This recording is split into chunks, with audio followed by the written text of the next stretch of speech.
आपण बनवूया पास्ता. त्यासाठी पहिले लावूया गॅस. त्यामध्ये घालूया पाणी.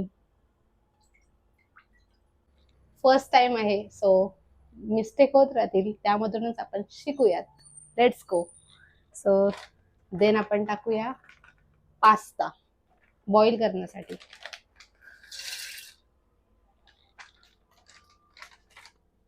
माझ्या बहिणीने एकच कापून ठेवलेला, दुसरा मला कापायला लागणार आहे. अरे यार, सॉरी. फ्लो मध्ये ते पण टाकलं. इट्स ओके, जज करू नका प्लीज. नंतर आपण ते हलवून घेऊया पूर्ण.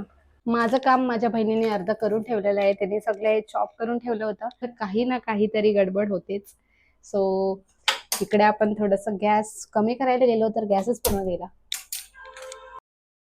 एकीकडे हे बॉईल होते तोपर्यंत आपण त्याचा मसाला करून घेऊया. सो त्यासाठी परत एकदा लावूया गॅस. तेच मला जास्त जमतं.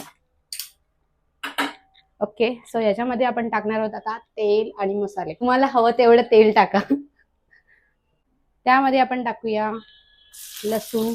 Oh my God. नंतर त्यामध्ये टाकूया कांदा. लागला. सो याला सुद्धा आधाराची गरज आहे. त्यासाठी आपण घेऊया पकड.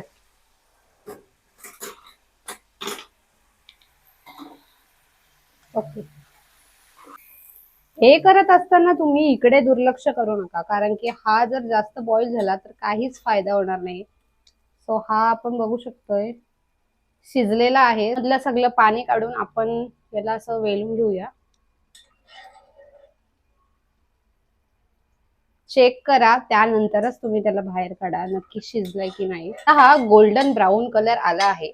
सो आपण ह्याच्यामध्ये आता टाकूया पास्ता मसाला आणि आपले घरचे मसाले.